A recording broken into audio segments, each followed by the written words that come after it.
नमस्कार दोस्तों। आज मैं रोटी बैंक धनबाद की संस्था का बहुत बहुत आभार प्रकट करते हैं जिन्होंने मुझे अपने साथ जुड़कर दो शब्द रखने का मौका दिया। मैं मनोज कुमार महतो, नवयुवा शक्ति संगठन समिति का अध्यक्ष। कोविड-19 जैसे वैश्विक महामारी के टाइम में हमारी संस्था लोगों के बचाव के लिए मास्क, साबुन, सैनिटाइज़र बांटने का काम किया। इससे पहले भी हमारी संस्था हमेशा लोगों के साथ जुड़ा रहा है और हमारी संस्था का मोटो ही है लोगों के दुखों में उनके साथ खड़ा रहना। चाहे वो किसी तरह का दुख हो, चाहे वो बीमारी से ग्रसित हो, चाहे वो भुखमरी हो, चाहे किसी तरह का भी जो भी हो। आज परिस्थिति ऐसा है, हम देख रहे हैं हर एक क्षेत्र में बहुत बड़े बड़े जनप्रतिनिधि हैं, लेकिन जनता के बीच, उन लोगों के बीच जाके उतने सक्रिय नहीं है जितना कि होना चाहिए। सभी की होड़ है सिर्फ फोटो में अपने चित्र दिखाने की, वाकई में कहीं कहीं अच्छा काम नहीं हो रहा है। इसलिए हमारे बीच हमारी संस्था और भी हमारी तरह बहुत सारा सम्मानित लोगों का संस्था है जो जनता के बीच में जाकर सेवा कर रहा है, बहुत ही सराहनीय है। जिनके बारे में मैं शब्द से बयां करूं तो शब्दों की कमी सी होगी। और रोटी बैंक के संस्था के जितने सम्मानित सदस्यगण हैं, वाकई में काबिल तारीफ उनकी काम होती है और ये सदैव हमारे साथ जुड़े हुए भी हैं। हमको बहुत गर्व महसूस होता है कि खास करके इस रोटी बैंक संस्था के सनी जी हुए, दिलीप जी हुए, बहुत ही माने अपूर्व निगों की कमी माने योगदान रहता है समाज में उसे लोगों के प्रति जो कि भुखमरी, बहुत तरह के कमजोरी से ग्रसित हैं। हमारी संस्था आज लगभग 6 साल होने जा रही है। हमारी संस्था का शुरुआत 10 अप्रैल 2014 को हुई और संस्था का उत्पत्ति का उद्देश्य था कि हमारे बीच में शोषित या कमज़ोर या मजबूर लोगों को मदद करने के लिए हमारी संस्था आगे आए, ताकि ये किसी और के बीच में जाके छोटी से छोटी मदद के लिए फंस ना जाए। हमारी संस्था सदैव छोटे बड़े सभी तरह के लोगों का मदद करने के लिए प्रयास करती है और आप जैसे लोगों से आशा भी करती है कि ऐसे लोगों के साथ मिलकर मदद करें और उनका सहयोग दें। कोविड-19 ये एक बहुत बड़ी वैश्विक महामारी है। इस टाइम हमें नहीं लगता है कि जनहित के लिए बहुत कम ही लोग अपने घर से बाहर निकल के लोगों की सेवा कर रहे हैं। क्योंकि दोस्त, मेरा मानना है जिस तरह जीवन में सुख की आनी जरूरी है, उस तरह जीवन में दुख की भी आनी जरूरी है। आप सोचिए क्यों? इसलिए क्योंकि दुख ही आने से समझ में आता है कि आपके साथ कौन जुड़ा हुआ है या कौन जुड़ा हुआ नहीं है।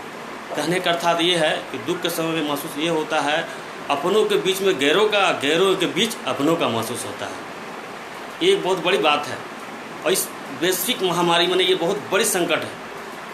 इस टाइम में अगर कोई किसी की छोटा सा भी सहयोग करता है, इसका एक बहुत बड़ी नेक काम है जिसका मैं शब्द से बयान नहीं कर सकता। क्योंकि हमारा मानना है कि दुख के घड़ी में लोग आश्वासन तो बहुत देते हैं दोस्त, लेकिन बहुत कम ही लोग हैं जो दुख में घड़ी में उनके साथ देते हैं, उनकी मदद करते हैं, दुख के घड़ी में कदम से कदम मिला के बढ़ते हैं। हमारी संस्था लॉकडाउन में लगभग 20 से 40 प्रोग्राम कर चुकी है। पहला प्रोग्राम हमारा लॉकडाउन में 27 मार्च को हुई थी, जिसमें हमने लोगों के बीच मास्क, सैनिटाइज़र और साबुन का बांटने का काम किया। उसके साथ साथ जहां हमारे देश के यशस्वी प्रधानमंत्री माननीय नरेंद्र मोदी जी ने जनहित के लिए लॉकडाउन लगाया, लेकिन लॉकडाउन लगाने के साथ साथ हमारे बहुत रोज़मर्रा की ज़िंदगी में कमा खाने वाले लोगों को बहुत तरह के भुखमरी की परेशानियाँ आने लगी, जिससे बहुत सारा दिक्कत होने लगा। उसका मैंने थोड़ा सा हल करने या मैंने समाधान करने की हमारी नवयुवा शक्ति संगठन समिति प्रयास किया प्रयास के रूप में आप लोग चाहिएगा क्या क्या किए हम लोग। करने का ये है कि हम लोगों ने कभी जन आहार के रूप में एक अच्छा अनाज देने का काम किया, कभी खिचड़ी बनाकर हर एक क्षेत्र में, कोयलांचल के कोई भी क्षेत्र में, कोई भी एरिया में जाकर उन लोगों को खिलाने का काम किया। कभी चावल भात दाल बना के उनको बाँटे। और साथ ही साथ मैंने इस वैश्विक महामारी लॉकडाउन के टाइम में स्वीपर, जिसे हम लोग स्वीपर तो कहना मेरे हिसाब से शब्दों से ख़राब लगता है, मैं तो इन्हें मानता हूँ कि ये मेरे सफाई कर्मी है। स्वीपर एक्चुअल मैं हूँ, और स्वीपर आदमी को मेरे कहने से मतलब कि कर्म से होना चाहिए, काम करने से कोई स्वीपर नहीं हो जाता है। अरे वो तो समाज उनकी गंदगी को साफ कर रहा है। मेरे दोस्त, मैं आप लोगों से आग्रह करूँगा, आपके दिल में छुपी गंदगी को मिटाइए। जिसके दिलों में गंदगी है वो एक्चुअली वो गंदे हैं, ये गंदे नहीं है। मैंने ऐसे लोगों को भी सम्मान देने का काम किया। हम अप्रैल में वार्ड 29, 30, 31 के स्वीपर कर्मियों को सम्मान देने का भी काम किया, जिसमें सम्मान के रूप में इन लोगों के ऊपर फूलों की बारिश भी की थी। आपने सोशल मीडिया के माध्यम से देखा होगा, हमारे फेसबुक आईडी में इन लोगों का सम्मान दिया, फूलों की बारिश की माला पहनाया, एक छोटा सा अनाज का मैंने नाश्ता का पैकेट भी दिया। दोस्तों, मैं यही कहूँगा कि लोग अपने नज़रों से अच्छे लोगों को देखने की कोशिश करें। ये ज़रूरी नहीं है कि हर लोग समाज में आके काम कर सकते हैं, लेकिन ये भी मैंने मुश्किल नहीं है कि जो समाज में अच्छा काम करे उसको मनोबल नहीं बढ़ाया जा सकता है। ऐसे लोगों का मनोबल बढ़ाइए, जहाँ तक हो सके उनकी मदद कीजिए।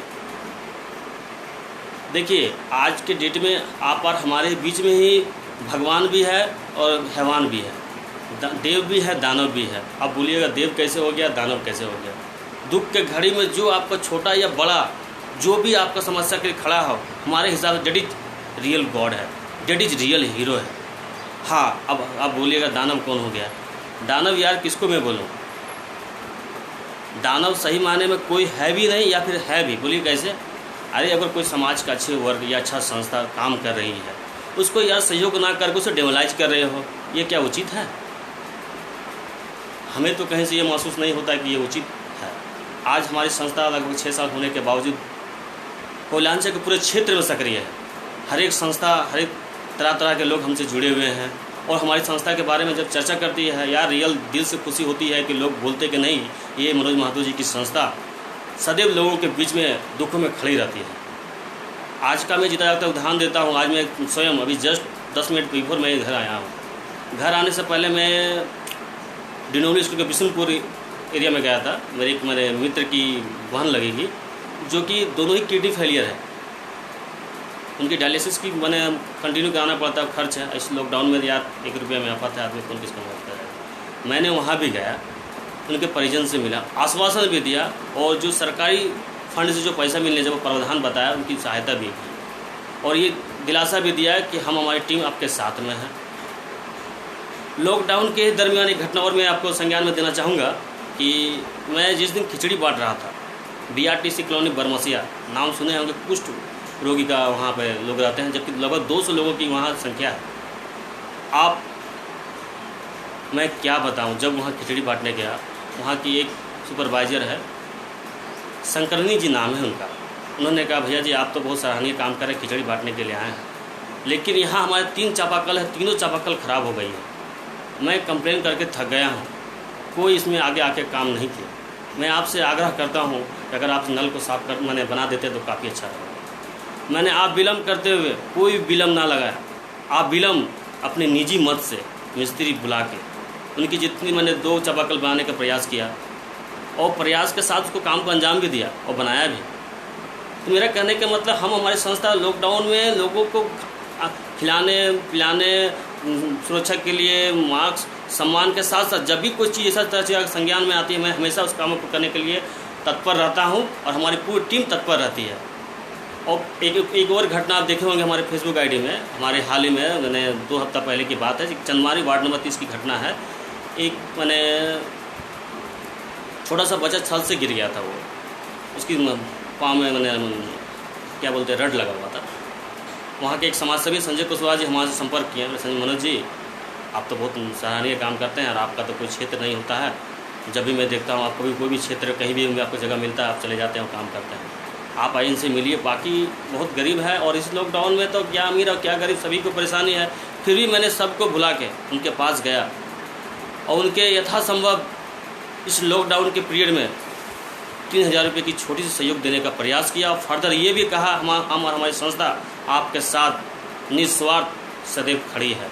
जब भी जरूरत पड़े, जैसे भी जरूरत पड़े, मैं आपके साथ हूँ और साथ रहूँ।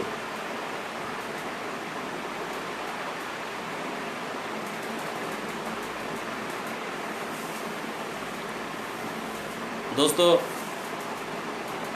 मैं एक बात और कहना चाहूँगा आप लोगों के बीच। संस्था कुछ भी हो, लोग कोई भी हो, उद्देश्य उनकी साफ और नेक होनी चाहिए। और ऐसे लोगों के सम्मान में थोड़ी सी भी कमी नहीं होनी चाहिए, मेरी मानना है। क्योंकि एक समाज के अच्छे लोग समाज के लिए आगे आते हैं तो कम से कम 10 लोगों की सुविधा होती है, 10 लोगों की मदद होती है। आप कहीं से कहीं उनके सम्मान या उनके मनोबल गिराने में हल्की सी भी काम करते हैं तो आप उन्हें नहीं, 10 लोगों को कमज़ोर करने की कोशिश कर रहे हैं। हमारा मानना है और हमारी संस्था का मानना है, मेरे टीम की बदौलत से या मेरा निजी अगर मेरा कुछ नुकसान भी हो जाए, उसके बावजूद अगर 10 आदमी का फ़ायदा हो जाए तो मैं इसके लिए बहुत अपने आप को गर्व महसूस करता हूँ। यार, मनुष्य ज़िंदगी मिली है, इसे मानवता के नाते, इंसानियत के नाते उसको ज़िंदा रखो। कोई ठीक नहीं कब जीवन रहेगी नहीं रहेगी। लोगों की ज़रूरत लोगों को दुखों में होता है। आप अपने क्षेत्र में या कोई भी एरिया में बहुत बड़े बड़े लोगों को देखे होंगे, बड़े बड़े नेताओं को देखे होंगे, आश्वासन देते हैं, बड़ी बड़ी बातें करते हैं, लेकिन आपने देखा होगा छोटा सा भी सहयोग पड़ जाता है तो ना जाने कितने बार उनका आह्वान करना पड़ता है, कितने बार उनको बुलाना पड़ता है, फिर भी वो नहीं आते। यार, आता तो वही है जिसके अंदर में उनके प्रति दर्द होता है। दर्द किसने देखा है? जो गरीबी को झेला है, गरीबी को देखा है, गरीबी में पला है। ऐसे लोगों को चिन्हित करें और अपने दिमाग में हमेशा रखें कौन आपके लिए उपयोगी है, कौन आपके लिए अनुपयोगी है। ऐसे तो बोला जाता है समाज में सभी लोगों की ज़रूरत है और ज़रूरत रहनी चाहिए। समाज का मतलब ही छोटा बड़ा सभी को मिलाकर, लेकिन जो आपके और आपके दुख में आपके साथ है वो आपके, मेरे हिसाब से at least till now, that is real hero है, रियल हीरो। हमारा आप आज देखते हैं समाज में बहुत सारा बुद्धिजीवी लोग आर्टिफिशियल हीरो के दीवाने हैं। अरे यार, अब तो समझो, अगर मान लिया जाए हमारे आपके बीच का कोई ऐसा शख्स काहे ने एक ठेला बेच के ही, ठेला में आम फल फूल बेच के ही 100 रुपया कमाता हो और आपके बीच अगर 50 रुपया खर्च करती हो, तो मेरे हिसाब से उस सुपर स्टार से भी बढ़कर रियल सुपरस्टार ये हैं। इनकी भावना को कदर करनी चाहिए, ऐसे लोगों को सम्मान देना चाहिए, क्योंकि डेट इज़ रियल सुपरस्टार है यार। जिन्होंने 10 रुपया की कमाई करके 5 रुपया आप लोगों के बीच खर्च करना चाहा, ऐसे लोगों की जितनी प्रशंसा की जाए कम है। मुझे 2 शब्द कहने के लिए रोटी बैंक उनकी पूरी टीम का जो मौका दिया, मैं इसके लिए तहे दिल से बहुत बहुत आभार प्रकट करता हूँ। मैं और हमारी नव युवा शक्ति संगठन समिति रोटी बैंक का बहुत बहुत आभार प्रकट करता हूँ। धन्यवाद।